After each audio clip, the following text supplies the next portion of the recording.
A policewoman humiliates black man, but what she didn't know was that he was a renowned judge. The sleek black sedan pulled up to the curb in front of the courthouse, blending in with the other high-end cars that lined the street. Judge Marcus Reed sat in the driver's seat, gathering his notes for a major case he would oversee that afternoon. He was well known in the legal community, admired for his fairness and integrity. Before I continue, I'd like to ask you to subscribe to the channel so you don't miss out on the next fantastic stories. But today, as he checked his watch and prepared to step out, his thoughts were interrupted by a sudden tap on the window. He looked up to see a police officer standing by his car, her face hard and unwelcoming. "License and registration," the officer barked as soon as he rolled down the window. Her tone was sharp, her gaze filled with suspicion. Marcus felt a twinge of confusion. He hadn't committed any offense. "Is there a problem, officer?" he asked, his voice calm yet firm. The officer, whose name tag read Officer Trent, narrowed her eyes, her expression laced with distrust. "You're going to need to step out of the vehicle," she replied tersely, her hand hovering near her holster as though ready for trouble. Marcus complied, stepping out slowly, his mind racing with questions. Why had he been singled out? He could feel the eyes of passers-by on him, each glance a reminder of the scrutiny he faced every day, not as a judge, but as a black man. "Is this car registered in your name?" Officer Trent demanded, looking him up and down with barely disguised disdain. He noticed her gaze lingering on his suit, as though the sight of him in professional attire somehow didn't fit her assumptions. "It is. My name is Marcus Reed, and I have every right to be here," he answered, keeping his tone even. But as he reached for his wallet, Officer Trent's hand flew to her gun. "Don't move," she snapped, her voice echoing down the street. Marcus froze, a chill running through him as he registered the raw fear in her eyes, fear that had somehow turned him from a man into a threat. He felt a painful surge of humiliation, the sting of her judgment sharper than any words could express. People on the street began to murmur, some taking out their phones to record the scene. Marcus felt his stomach twist as he became the center of unwanted attention, a spectacle on the very steps of the courthouse where he fought for justice every day. Officer Trent's fingers gripped her radio, calling in backup. He watched her, his heart sinking as he realized the depth of her assumptions, her instant judgment based on nothing more than the color of his skin. Minutes felt like hours as they waited for backup, the tension thick and suffocating. Marcus struggled to maintain his composure, forcing himself to breathe, to hold back the anger that simmered beneath his calm facade. He had dealt with prejudice before, but this, being treated like a criminal at his own place of work, cut deeper than he could have anticipated. This wasn't just an insult, it was a reminder of the barriers he still faced, even after years of proving himself over and over. Finally, 2 more officers arrived, their expressions shifting to confusion as they recognized him. "Judge Reed," one of them asked, his tone filled with disbelief. The color drained from Officer Trent's face as the realization dawned. She glanced between Marcus and her colleagues, her expression slipping from authority to uncertainty. I didn't know," she stammered, but her words felt hollow, too little and too late. Marcus held her gaze, his own eyes filled with a mixture of pain and disappointment. Without another word, he handed her his ID, the name Honorable Marcus Reed etched clearly across the card. She took it, her hands shaking slightly, her gaze dropping to the ground as the weight of her error settled over her. Marcus, feeling the sharp ache of betrayal and humiliation, turned to walk away, his steps slow and deliberate. The crowd parted around him, silent and respectful, and he felt their stares, some filled with pity, others with anger at the injustice they had just witnessed. Back in his car, Marcus sat in silence, his hands gripping the steering wheel as he struggled to process what had just happened. He was a judge, a man of respect and authority, yet today he had been reduced to nothing more than a stereotype. Sitting in his car, Marcus's mind raced, replaying the encounter with Officer Trent. The indignity of it all struck him deeply. He had spent his career upholding the law, working tirelessly to embody fairness and respect, yet in a single moment, he'd been stripped of his dignity, his authority unseen. As he steadied his breath, he felt the anger bubble up, a fierce, quiet rage rooted in years of silent endurance. But today, that endurance felt like an impossible task. He could still feel the burn of Officer Trent's gaze, her sharp tone reducing him to something lesser in her eyes. The courthouse loomed in front of him, yet it felt foreign, like a place that no longer offered refuge. In his role, Marcus had often presided over cases involving issues of discrimination, confident in his belief that the system, despite its flaws, could be made fair. But sitting here, subjected to prejudice on the very steps of justice, he wondered if he had been too naive. His phone buzzed, interrupting his thoughts. It was a message from his clerk, reminding him of the time. Marcus glanced at the courthouse clock. He was late. Straightening his jacket, he took a deep breath, trying to gather the composure he needed to walk inside and preside over the day's proceedings. His heart still pounded, his jaw tight as he considered the challenge ahead. Today's case was important, one involving police conduct. The irony of the situation was painfully evident. As he entered the courthouse, he caught sight of his reflection in the polished glass doors. He saw not only a judge but a man who had just endured a moment of profound humiliation. He reminded himself of the countless people who had faced similar experiences without the title to protect them, people who had felt powerless and unseen. Today, he had been given a harsh reminder of his own vulnerability, a reminder that, title or not, he was not immune to the biases he so often witnessed in his courtroom. The courtroom was filled with spectators and reporters, their eyes tracking his every move as he took his seat at the bench. He could feel their curiosity, perhaps even judgment, but he forced himself to focus on the case at hand. His heart ached with a mixture of sadness and resolve. He felt a new determination, a deeper commitment to the people who came to his court seeking justice, especially those who felt marginalized and unseen. Today, he understood their struggles in a way he hadn't before. As the case began, Marcus's focus sharpened, his voice calm but authoritative as he addressed the courtroom. The plaintiff, a young man claiming to have been wrongfully detained by the police, sat at the witness stand, his face tense, his eyes wary. As the young man spoke, recounting his experience, Marcus felt a kinship, a shared understanding of the quiet humiliation that came with being presumed guilty based on appearance alone. He listened intently, each word echoing his own experience with Officer Trent. During a recess, Marcus returned to his chambers, his mind racing. He replayed the young man's testimony, recognizing the pain and frustration in his words, the exhaustion of trying to prove his worth in a world quick to judge. He took a moment to himself, his fingers pressed against his temples as he tried to shake off the anger that lingered from his own encounter. This wasn't about him, he reminded himself, but about the people he served. But he couldn't ignore the painful truth. The very system he was a part of needed change, real change, starting with people like Officer Trent. Later, as he returned to the bench, he spotted Officer Trent in the back of the courtroom, her face flushed, her expression tight with anxiety. She had likely been informed of his position, perhaps even advised to make amends. Marcus met her gaze briefly, noting the shame in her eyes, but he quickly returned his attention to the young man's testimony. Today wasn't the time for her to seek forgiveness, it was a day for her to learn, to understand the impact of her actions. When the day's proceedings ended, Marcus felt both drained and resolved.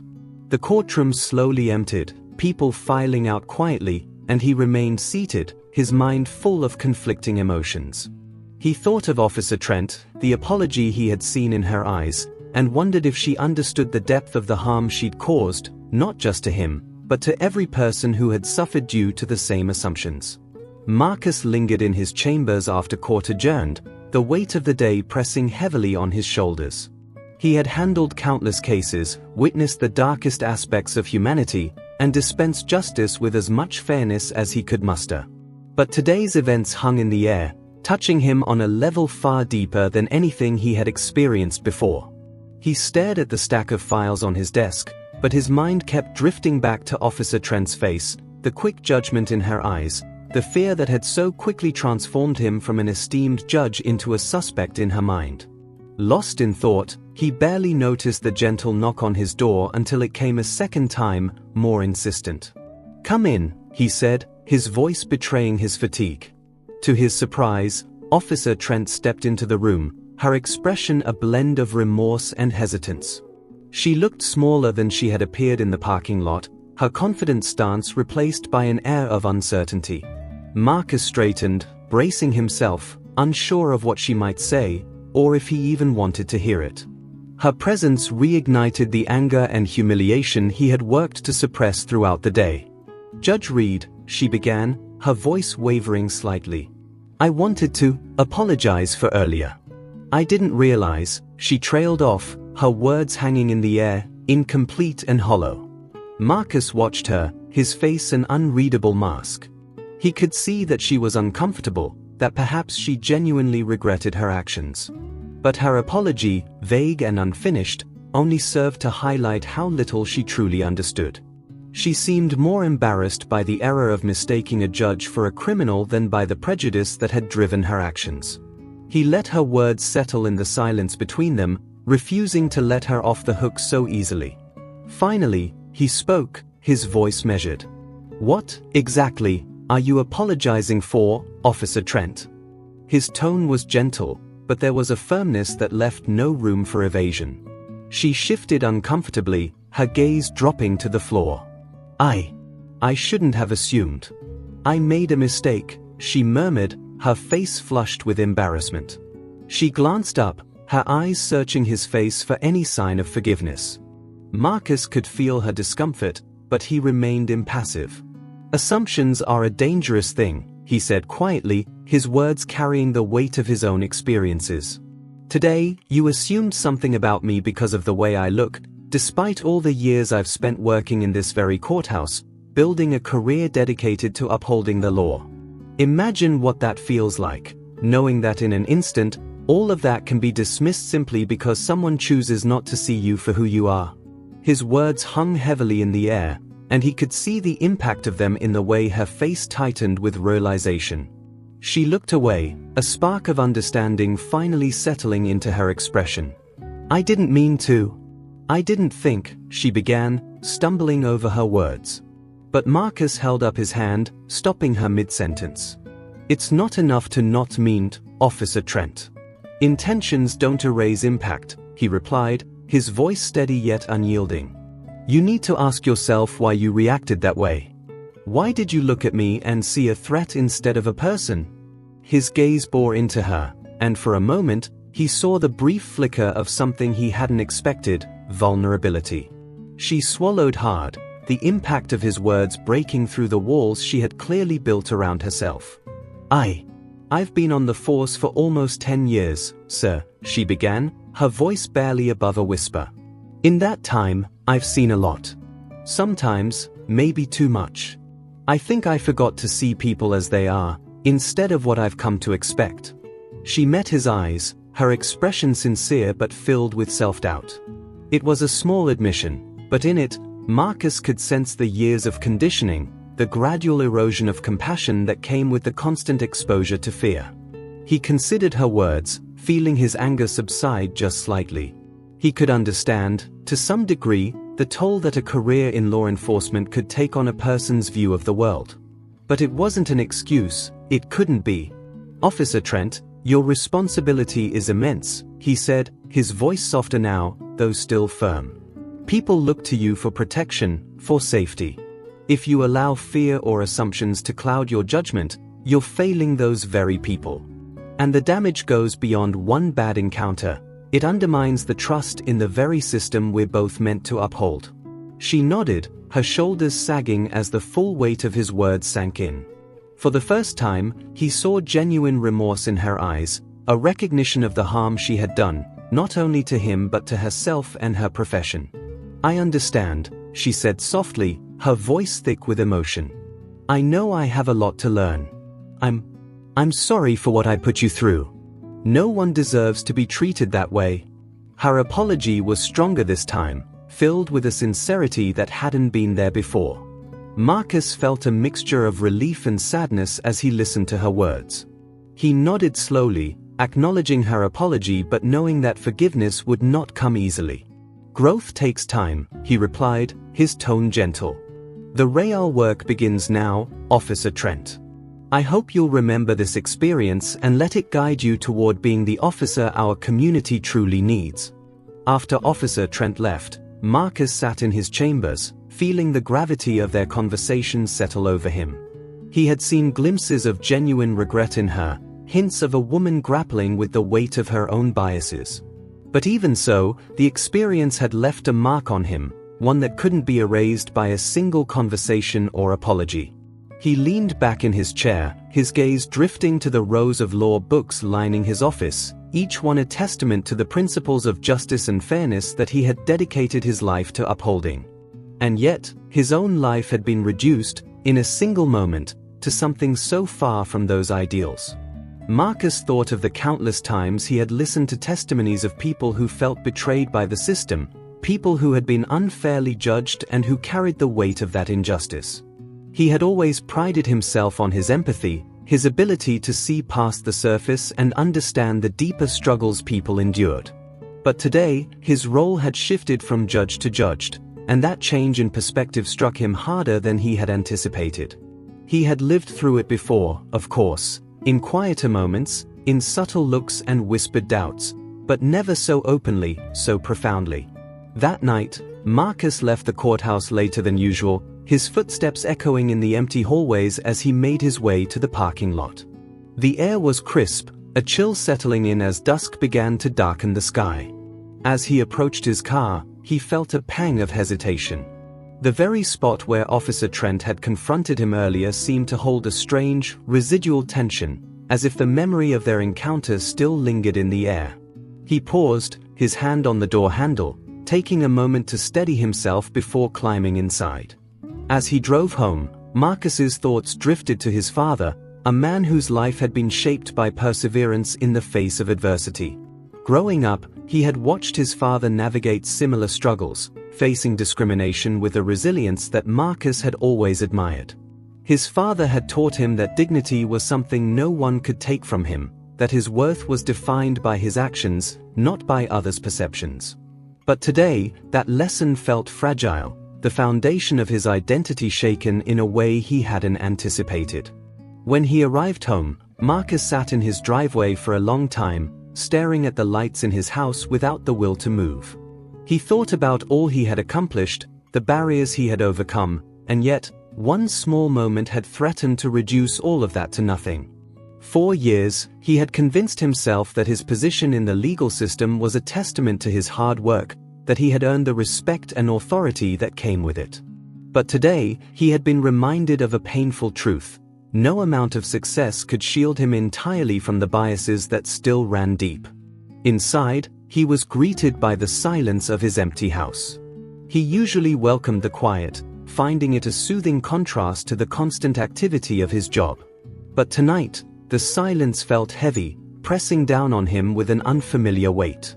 He sat down in his living room, surrounded by framed photographs of family gatherings, graduations, and memories that had once felt like proof of his accomplishments. Yet now, they only reminded him of the thin line he walked every day, the line between respect and suspicion that could be crossed at any moment. After a restless night, Marcus woke early, his mind still clouded with the events of the previous day. He knew he would have to face the courtroom again, to continue his role as judge, even as the internal conflict simmered beneath his calm exterior. But as he prepared for the day, he resolved to take action beyond the walls of his courtroom. If his experience had left him feeling disillusioned, he could only imagine how it affected others who face such prejudice daily, those without the platform or authority to challenge it. That morning, he began drafting a proposal to address issues of bias and conduct within law enforcement, a plan to implement training programs that emphasized empathy, cultural awareness, and accountability. He knew it was only a small step, but it was one that he felt compelled to take, not just for himself but for the countless others who had endured similar experiences. He wanted to make sure that the legal system he served did more than deliver justice. It needed to protect the dignity of those it was meant to serve. As he finalized the proposal, a sense of purpose returned to him, a reminder of why he had pursued this path in the first place. He was no stranger to the slow pace of change, but he understood that each effort, no matter how small, contributed to a larger shift. He couldn't change Officer Trent overnight, nor could he undo the assumptions that had led to their encounter. But he could plant a seed, a catalyst for change that might prevent others from facing what he had endured. It was a small consolation, but it felt meaningful. Later that day, he shared his proposal with the courthouse committee, his voice steady as he outlined his vision. His colleagues listened intently, some nodding in agreement, others shifting uncomfortably as the implications of his words settled in. As he spoke, he could feel the impact of his own experience fueling his determination. For the first time since the incident, he felt that he was using his position to create real, tangible change, and that brought him a measure of peace he hadn't felt since the previous day. When he returned to his chambers, Marcus allowed himself a moment to breathe, to take in the progress he had made. The encounter with Officer Trent had been a painful reminder of the work still left to do, but he was no longer powerless. He was a judge, a man with the influence to drive change, and he would carry this responsibility with renewed purpose.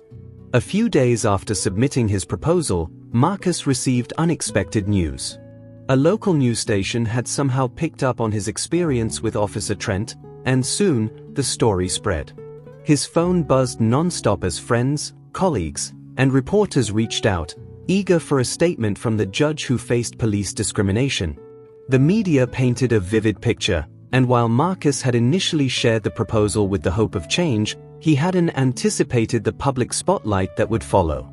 His private experience was now a public story, and the attention was both unsettling and overwhelming. Marcus watched as his story transformed into headlines, with phrases like "judge humiliated by police for driving his own car" splashed across websites and newspapers.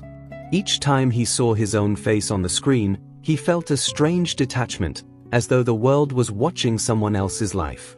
He had always believed in maintaining a boundary between his personal life and his role as a judge, but now, that line had blurred beyond recognition. The attention felt invasive, and he worried about how it might impact his credibility in the courtroom. One afternoon, Marcus received a call from the chief judge, his tone filled with concern. "Marcus, I know this has been difficult," the chief began. "But there's a lot of pressure on us to respond, especially with the media attention. People are demanding accountability from the police department, and they want to see change." Marcus understood the need for a response, but he felt conflicted. He had intended to address the issue within the system, to let his proposal speak for itself. But now, his story had become a flashpoint in a larger discussion, one that carried consequences he hadn't fully considered. The courthouse atmosphere grew tense as the news continued to circulate. Colleagues offered quiet words of support, while others seemed wary, unsure how to approach him. Marcus could feel the weight of their eyes as he walked down the halls, the whispers and glances following him wherever he went.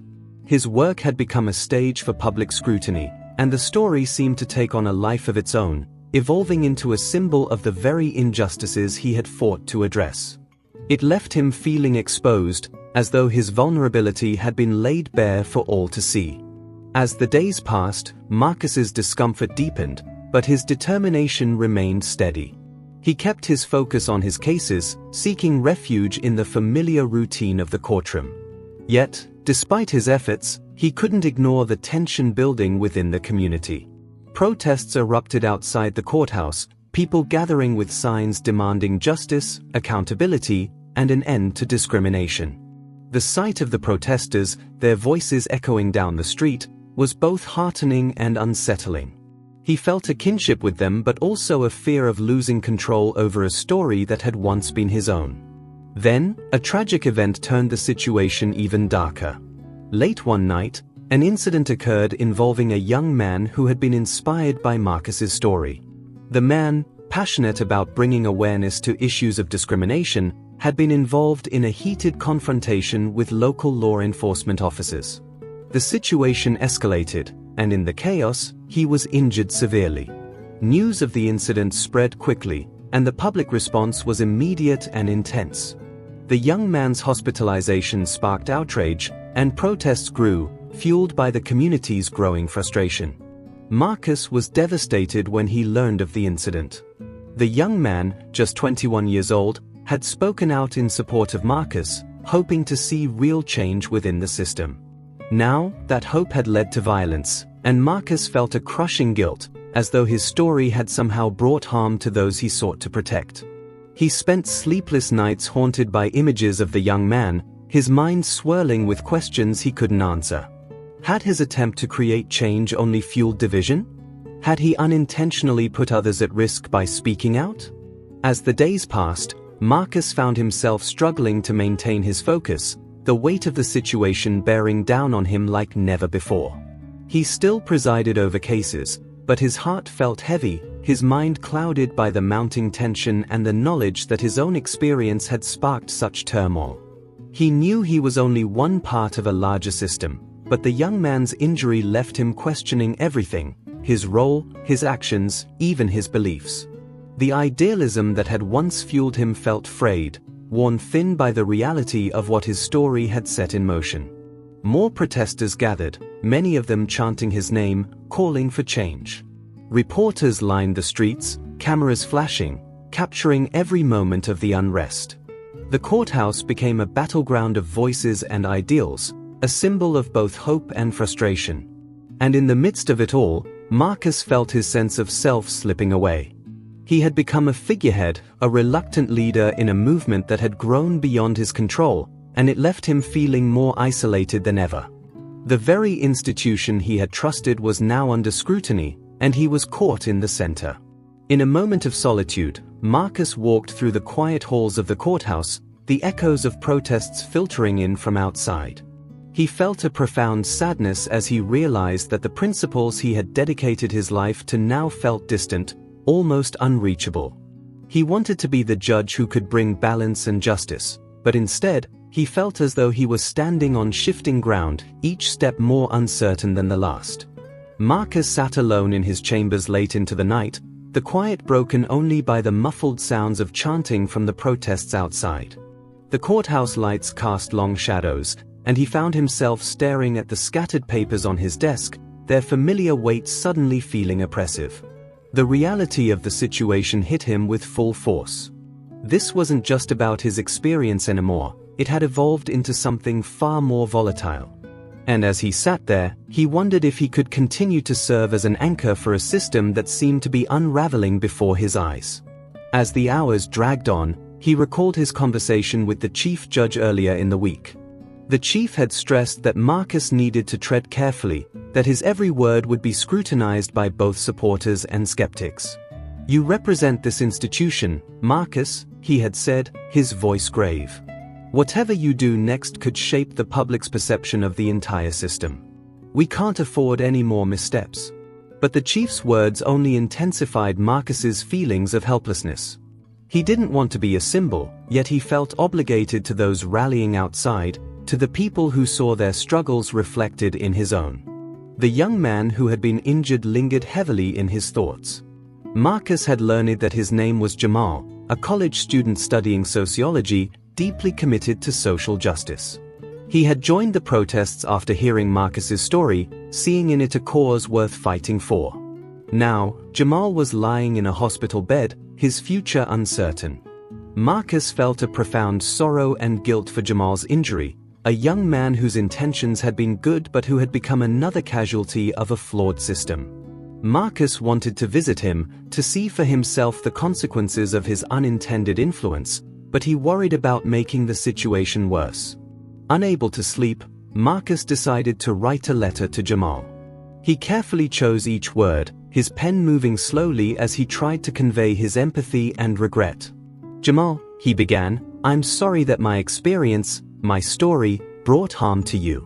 Your courage in standing up for change inspires me, and though I cannot undo what has happened, I want you to know that I am deeply moved by your dedication." He paused, unsure of what more to say, feeling the weight of his own inadequacy. He had always been able to speak confidently from the bench, but now, he struggled to find the words to bridge the gap between him and those his story had inadvertently affected. The following day, Marcus handed the letter to Jamal's family outside the hospital, watching as they took it with quiet, wary expressions. Jamal's mother looked at him, her eyes reflecting a pain that Marcus couldn't fully comprehend. "Thank you," she whispered, her voice barely audible. "Jamal believed in what you were doing.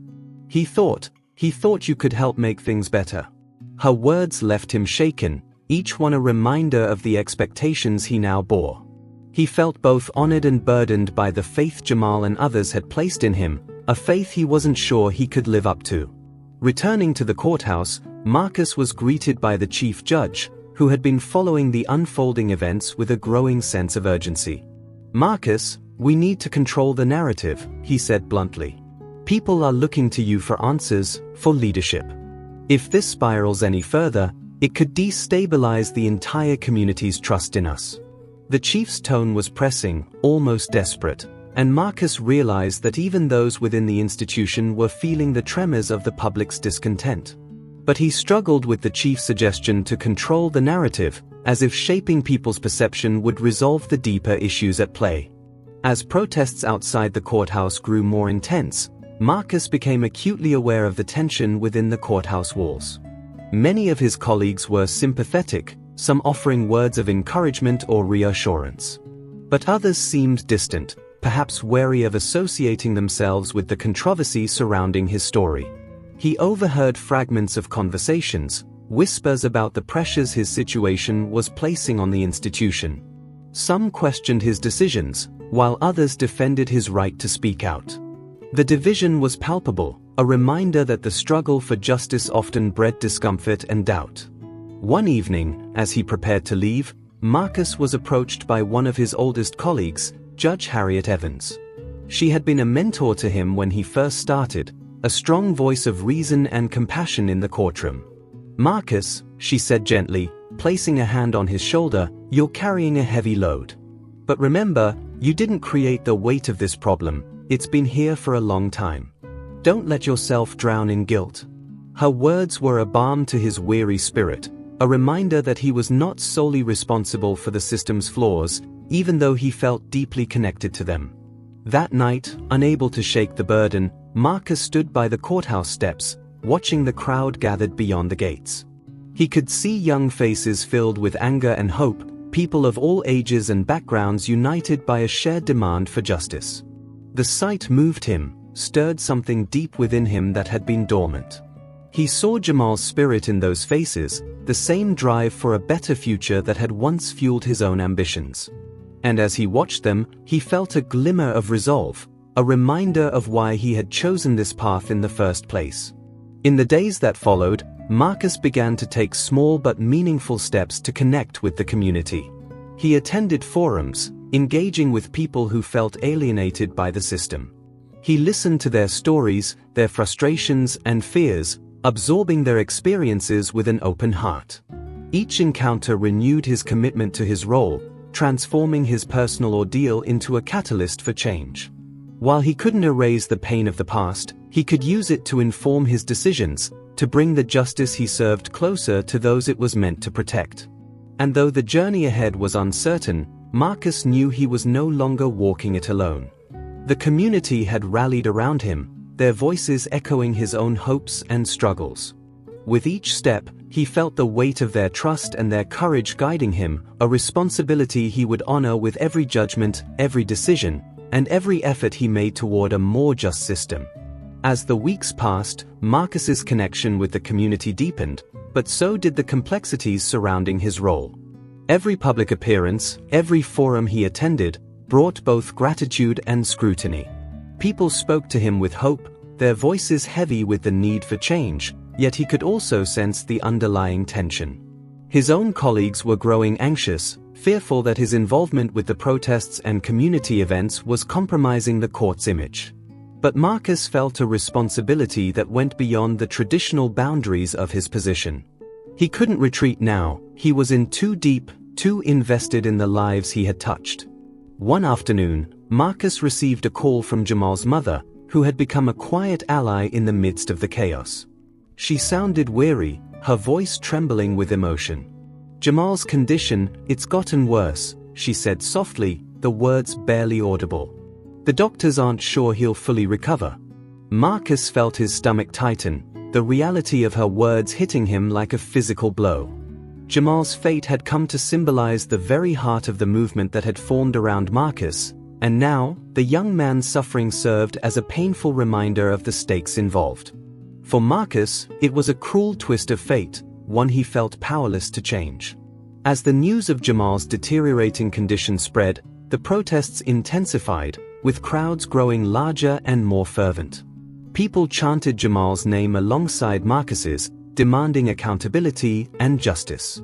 The courthouse grounds became a gathering place for those who felt unseen and unheard. Marcus found himself stepping out to address the crowd, his voice steady but filled with the weight of Jamal's struggle. "Jamal is a fighter," he told them, his voice carrying over the sea of faces. "His courage reminds us of why we're here, why change is not just necessary, but urgent."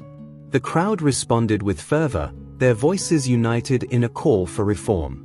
Marcus could feel their energy, their determination, and it gave him strength. But he knew that words alone would not be enough to meet their expectations. They wanted more than promises, they needed action, and Marcus was determined to find a way to deliver. As he looked out at the faces of the young and old alike, he felt the weight of their hope pressing upon him. It was a burden he accepted willingly, even as it threatened to consume him. Inside the courthouse, tensions rose as well. The chief judge called Marcus into his office, his tone serious and filled with frustration. "Marcus, I understand your intentions, but this involvement with the protesters is drawing too much attention," he said, his brow furrowed.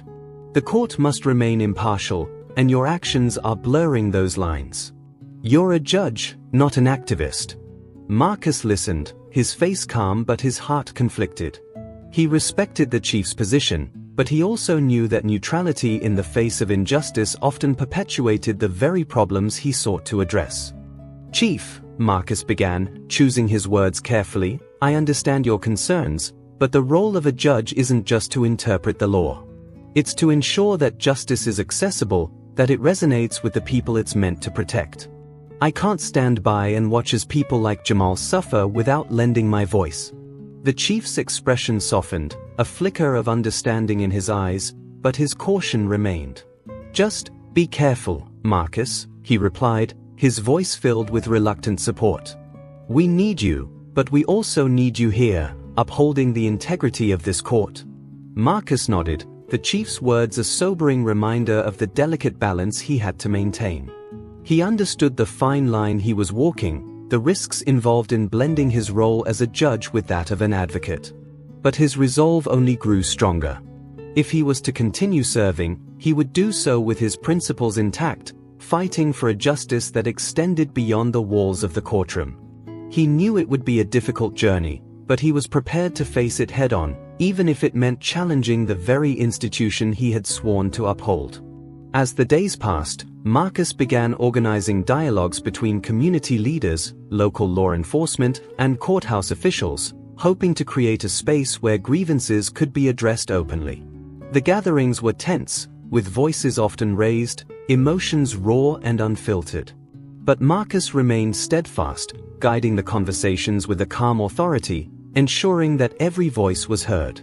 He could see the discomfort in some of his colleagues' faces, the hesitance in the officers who attended, yet he knew that these conversations were a step toward something meaningful.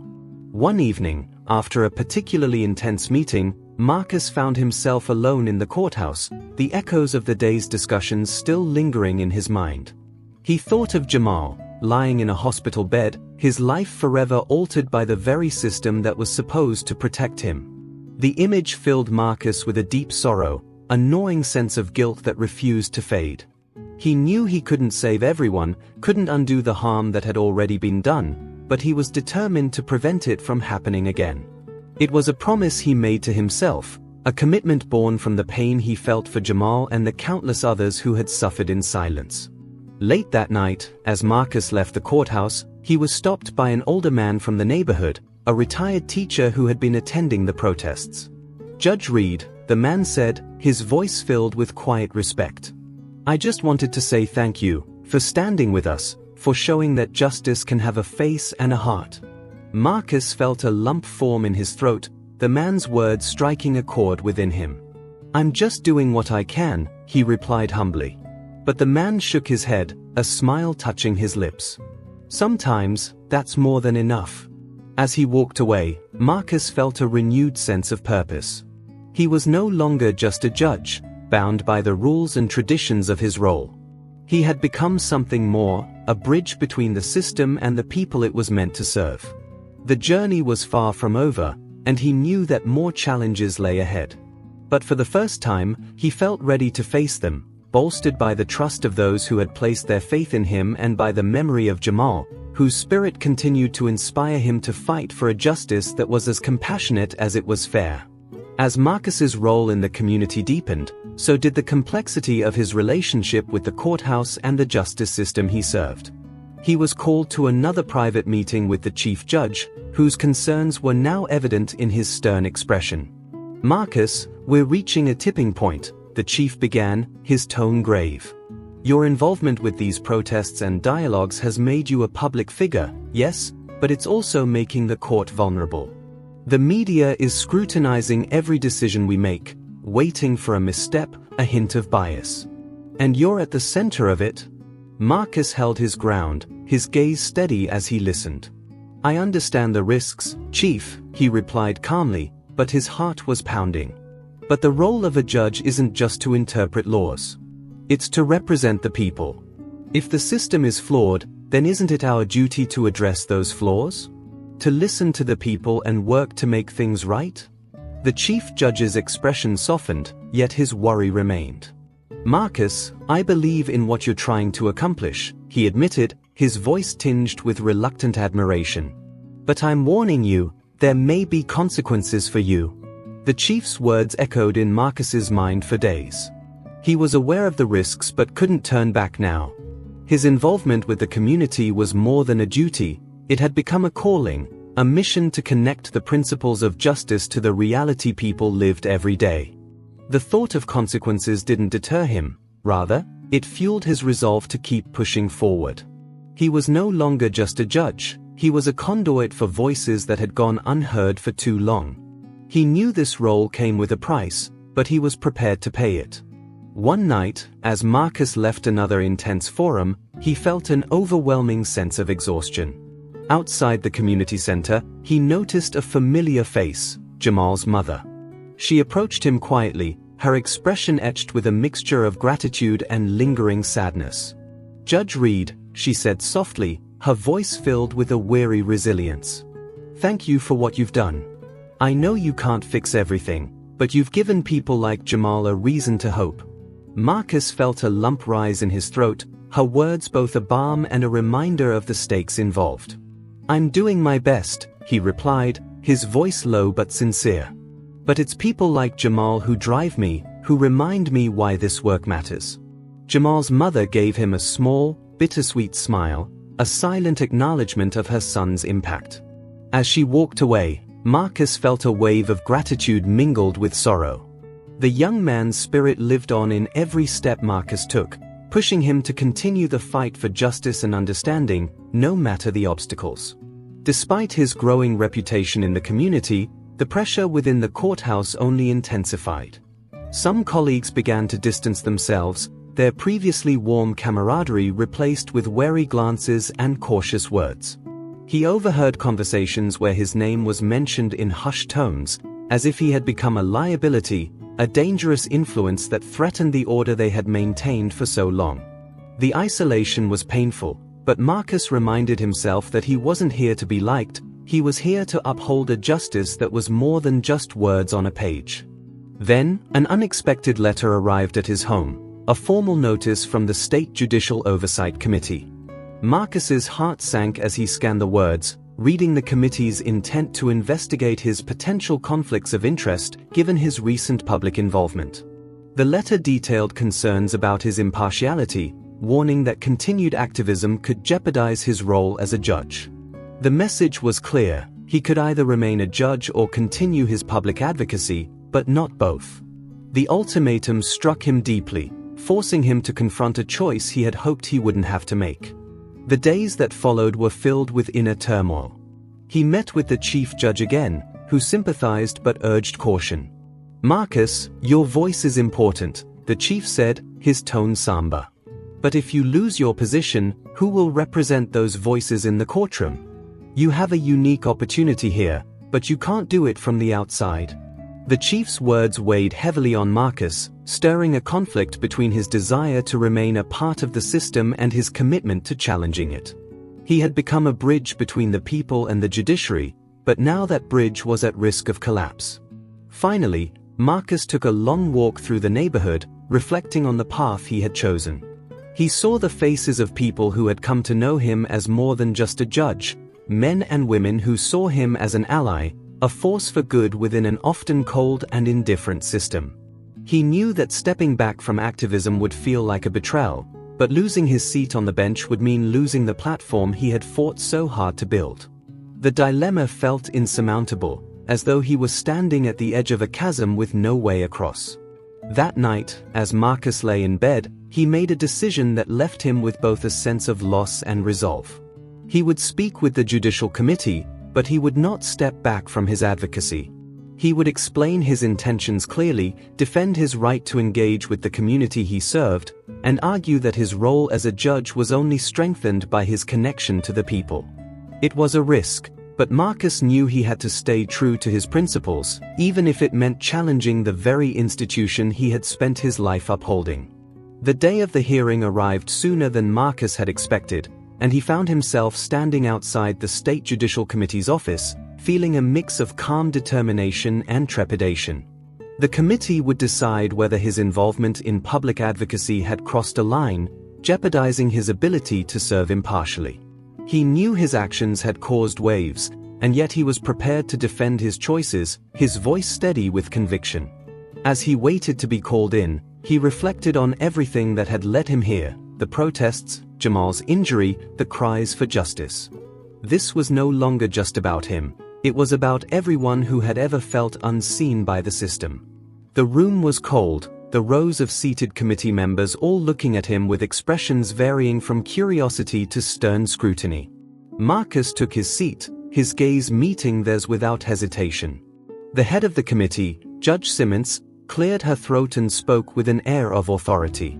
Judge Reed, you're here today because of concerns raised regarding your recent public engagements and activism, which, some argue, may conflict with your duty to maintain impartiality on the bench. How do you respond to these concerns? Marcus took a deep breath, choosing his words carefully. Your Honors, I understand the importance of impartiality. It is something I hold in the highest regard, he began. But I also believe that justice must resonate with the people it serves. My engagements with the community are not acts of bias. They are commitments to understanding the experiences of those most impacted by our legal system. How can we, as judges, truly serve the public if we don't hear and see their struggles firsthand? A few committee members exchanged glances, some nodding thoughtfully, others maintaining their hard stares. Judge Simmons leaned forward, her gaze sharp. But Judge Reed, there is a fine line between understanding the community and becoming an advocate. By participating in protests and forums, you risk eroding the public's confidence in your neutrality. Can you assure us that your role as a judge hasn't been compromised by your recent actions? Her question hung in the air, challenging, and Marcus felt the weight of it press upon him. He steadied himself, his voice unwavering. I can assure you, Your Honor, that my commitment to fairness remains absolute. My decisions on the bench are informed by law, not by any personal bias. But I cannot ignore the reality of systemic issues that the community has faced. My involvement isn't a departure from my duty, it is an extension of it.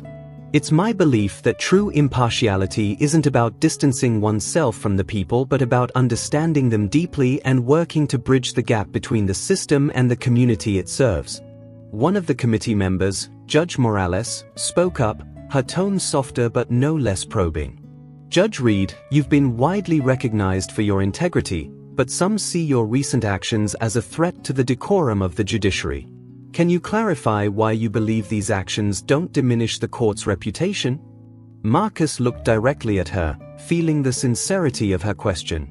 Your Honor, he said, his voice firm yet respectful, the judiciary's reputation should be built not on decorum alone, but on its ability to adapt and respond to the needs of society. Decorum has its place, but justice demands action, and it's my duty to balance both. A silence followed his words, the weight of his response settling over the room. Judge Simmons seemed taken aback, though she quickly masked it. "Judge Reed, your words are compelling, but the question remains, can you uphold your impartiality when faced with cases that may intersect with the issues you've advocated for publicly?" Marcus understood the gravity of her question. His answer now would define not only his career but the trust placed in him by his community and colleagues alike. With a measured breath, Marcus responded, "I believe impartiality is not about being disconnected, Your Honor. It's about applying the law fairly while being acutely aware of the realities that people face outside this courthouse. My understanding of those realities does not cloud my judgment, it refines it. I am capable of rendering decisions based on facts and law, without prejudice. My involvement with the community doesn't compromise my role, it strengthens my commitment to it." The committee members exchanged looks, some thoughtful, others skeptical. Marcus could sense their struggle, their conflicting desires to uphold tradition while addressing a world that was rapidly changing around them. He could feel the resistance but also the flicker of understanding. Judge Morales spoke up again, her voice carrying a note of empathy. "Judge Reed, your words paint a powerful picture.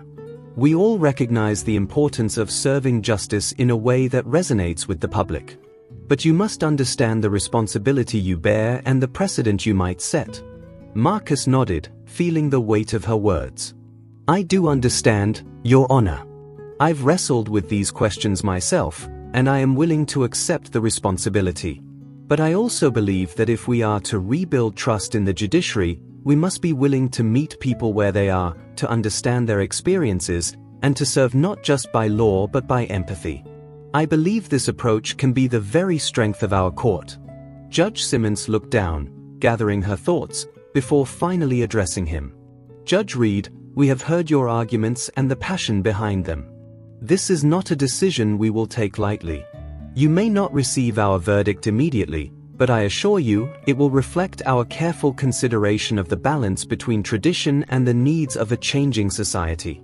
She glanced around the room, the other members nodding in agreement.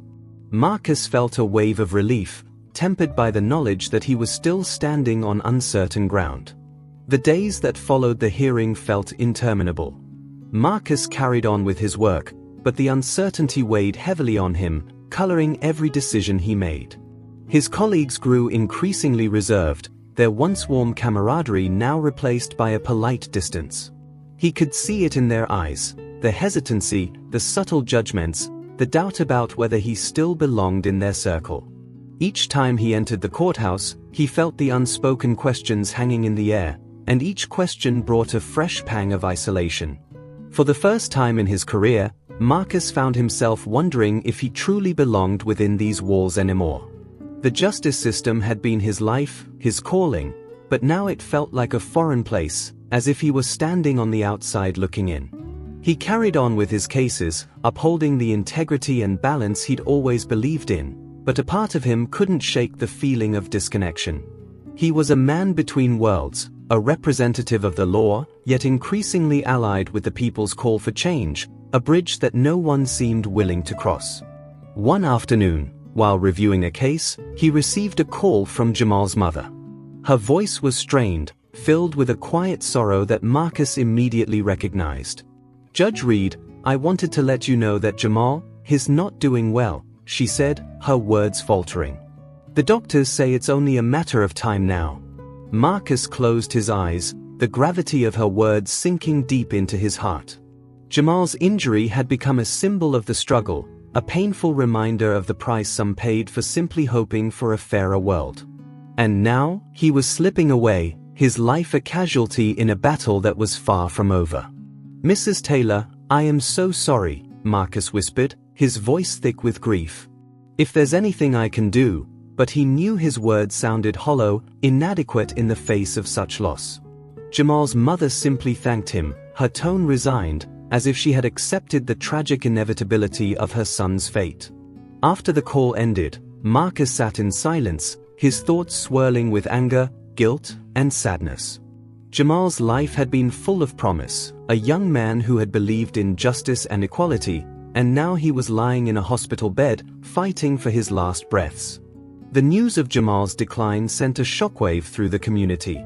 The protests intensified, fueled by anger and despair, with chants of Jamal's name echoing through the streets.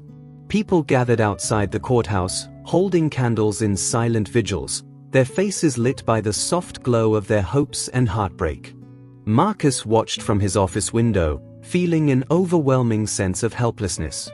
These were his people he had promised to serve and protect, and yet, despite his best efforts, he felt as if he were failing them. As the night wore on, he made the decision to join the crowd outside. Leaving the courthouse, he stepped into the sea of faces, the flickering candles casting a warm light on the somber scene. People looked at him with a mixture of respect and expectation, their eyes silently urging him to say something, to be the leader they needed in this moment of collective grief. He cleared his throat, his voice breaking the quiet, and began to speak. Jamal believed in justice, he said, his words carrying over the crowd. He believed that change was possible, that we could create a world where people were judged by their character, not by their circumstances. The crowd listened intently, their faces reflecting the same pain and resolve that filled Marcus's heart. His life may be ending, Marcus continued, his voice thick with emotion, but his spirit, his courage, will live on in each of us. Jamal's fight is our fight. We honor him by continuing to demand a justice system that serves all people, without bias or prejudice.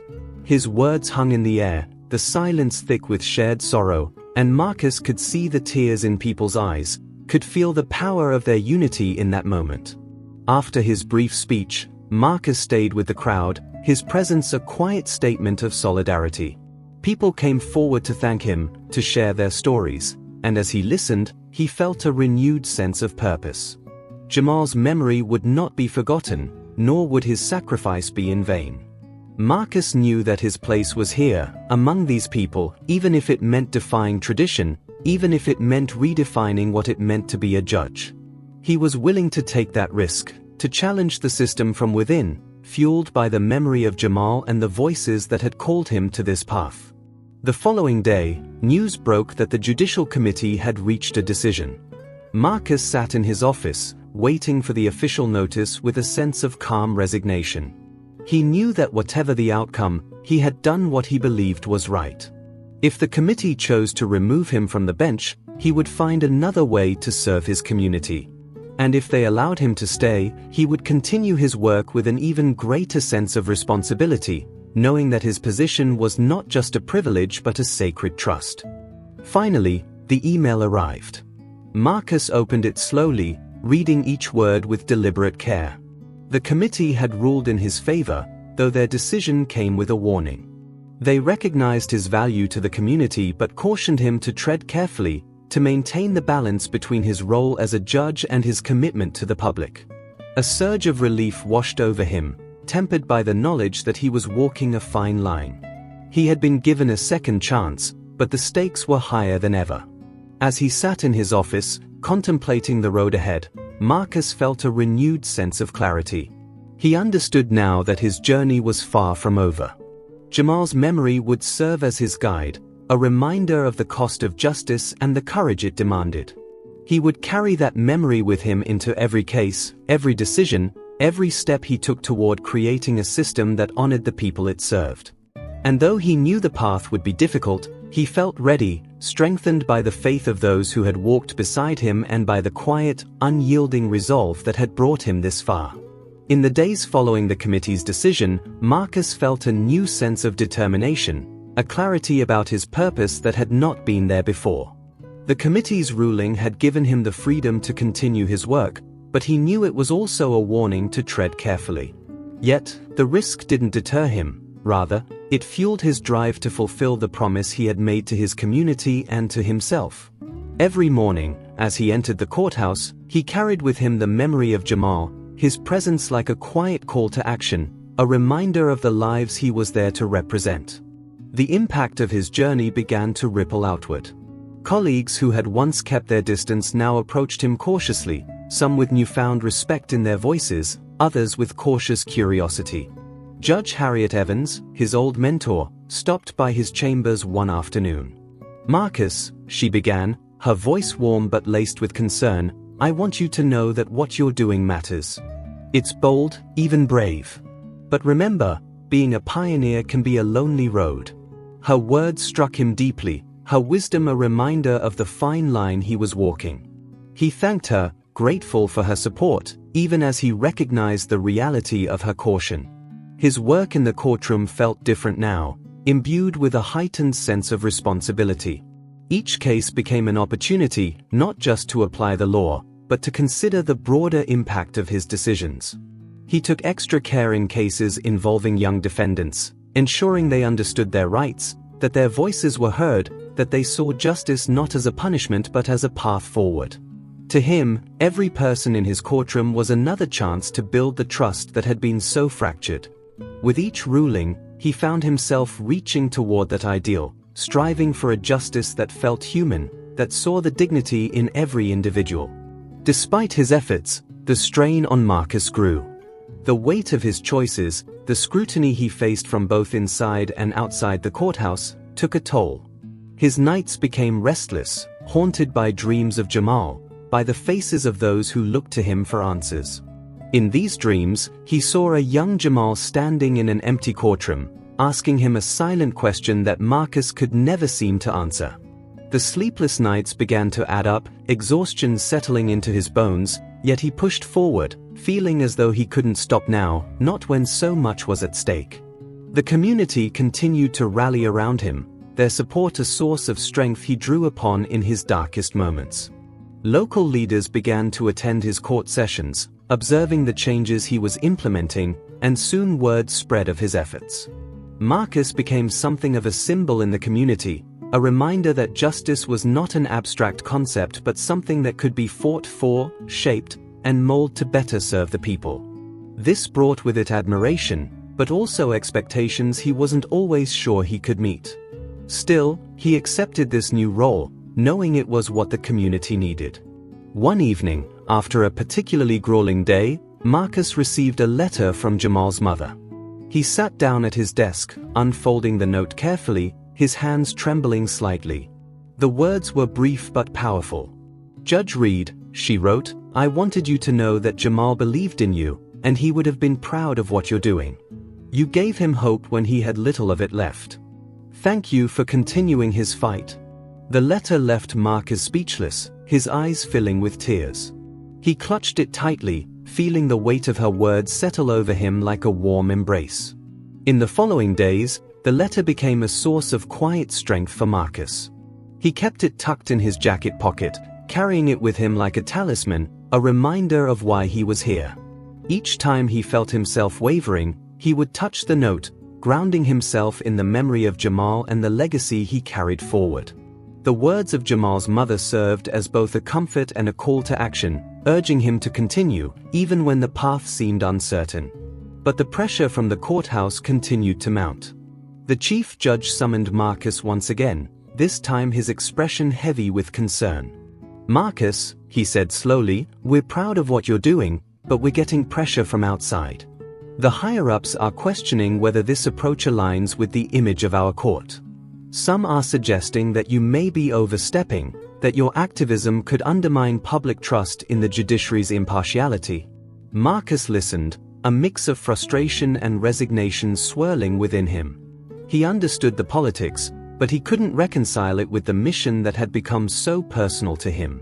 "I understand the concerns," Marcus replied, his tone measured but resolute. "But impartiality doesn't mean indifference.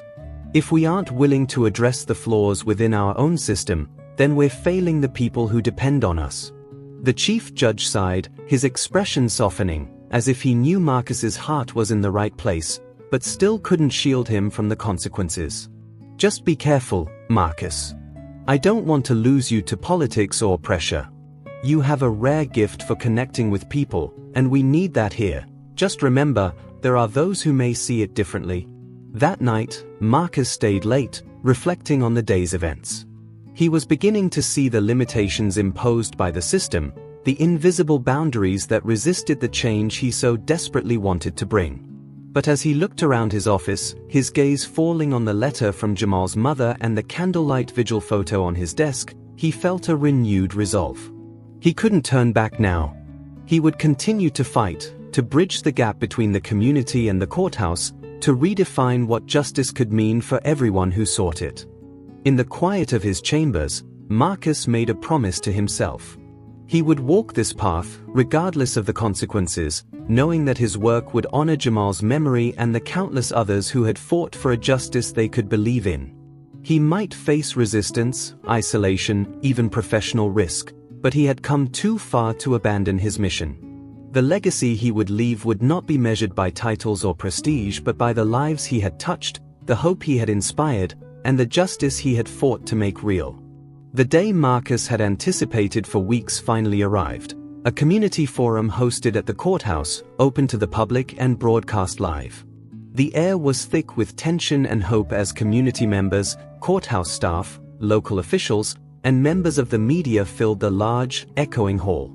Marcus stood at the front, looking out at the crowd, each face reflecting a mixture of anticipation, curiosity, and determination. This forum was more than just a discussion. It was an opportunity for people to voice their struggles directly to those in power, an unprecedented event in this courthouse's history. As he began his opening remarks, Marcus felt a swell of emotion rise within him. "We're here today to listen and to understand," he said, his voice resonating through the room. "Our justice system should not only serve but respect every individual it touches. Today, we have a chance to look closely at ourselves, at our flaws, and to face them head-on." His words were met with a murmur of approval, and he could see people nodding, their expressions a mix of relief and caution.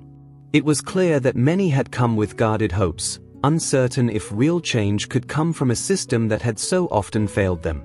One by one, community members took the microphone, sharing their experiences with the justice system. Some spoke of encounters with law enforcement that had left them feeling violated or mistrusted.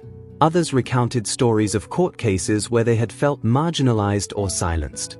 An elderly woman spoke with quiet dignity about her son, who had been wrongfully convicted years ago. "My son spent 10 years behind bars for a crime he didn't commit," she said, her voice thick with sorrow. "The system took him from me, and nothing has ever been the same." Marcus felt his heart clench at her words, her grief filling the room and settling heavily over everyone present. He exchanged a brief look with Judge Harriet Evans, who sat nearby, her face a reflection of the same sorrow and understanding. This was the very pain Marcus had sought to address, the lives torn apart by a system that had too often failed its people. He knew that this forum alone couldn't repair those wounds, but it was a start. And as he listened, he resolved to carry their stories with him, to let them guide every decision he made from the bench. A young man named Lewis stepped up next, his gaze sharp and unflinching. "I've been pulled over more times than I can count just because of the color of my skin," he said, his voice hard. "And each time, I'm treated like a suspect. I'm tired, Judge Reed. We're all tired." Marcus met his gaze, feeling the weight of Lewis's words. It was painful to hear, but necessary. He knew that for many, the courthouse had come to represent an impersonal institution, one that saw numbers instead of faces, cases instead of lives. Marcus's voice, though steady, carried an undertone of apology. "Thank you for sharing that, Lewis. No one should feel targeted by the system meant to protect them." Then, in a moment of solemnity, Jamal's mother took the microphone. Her presence commanded attention, the crowd falling silent as she began to speak. "My son believed in this courthouse, in the change Judge Reed wanted to bring," she said, her voice filled with quiet strength. "But Jamal is gone now. His fight ended in that hospital, but his hope hasn't died. It lives on in each of us, in every person here today." Her words, a tribute to her son and a challenge to the system, brought tears to Marcus's eyes. Jamal's memory hung in the air, a beacon that reminded everyone of the cost of indifference. As the forum continued, Marcus found himself deeply moved by each story, each plea for change. He could feel the expectations pressing upon him like an invisible weight, the community's trust woven tightly with their pain and demands for justice. Every voice became a call to action, urging him to go beyond mere acknowledgement and to make their words count in real, tangible ways.